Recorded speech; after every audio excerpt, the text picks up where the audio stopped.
खबर शामिल कंदासी काजी अहमद खान। रिपोर्टर हुमैर अली दाहिरी जी रिपोर्ट मुताबिक काजी अहमद लगगोठ हसन अली खोसो जे रवासी बरसात मुतासरीन हबीबुल्ला खोसो, अजीजुल्ला खोसो, हसन अली आई सिकंदर अली खोसो वाहर न थियण खिलाफ तालुका प्रेस क्लब काजी अहमद अॻियां एहतजाज कियो।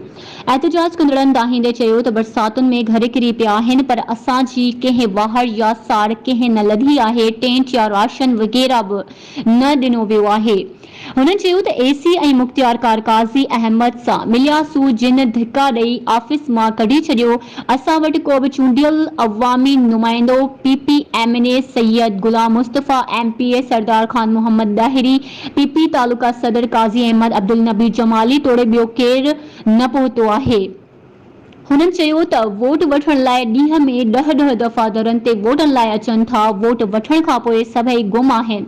हाणे सोचे सम्झी वोट ॾींदासीं। हुननि मुतालबो कयो त असांजी वाहर कई वञे, ॿी सूरत में सख़्त एहतजाज कयो वेंदो। असांखे का शइ कोन मिली आहे, असांखे ॾियण जे लाइ को तयारु कोन्हे। असांजा घर बि कोन ॾिसी यार, असां थधि में ॾिसण वञे, असां थधि में ॾिसण असांजा बच्चा मरी वेठा आहिनि। असां बुख ते वेठा आहियूं सभई, असांजा बच्चा नंढड़ा आहिनि, बुख ते वेठा आहियूं।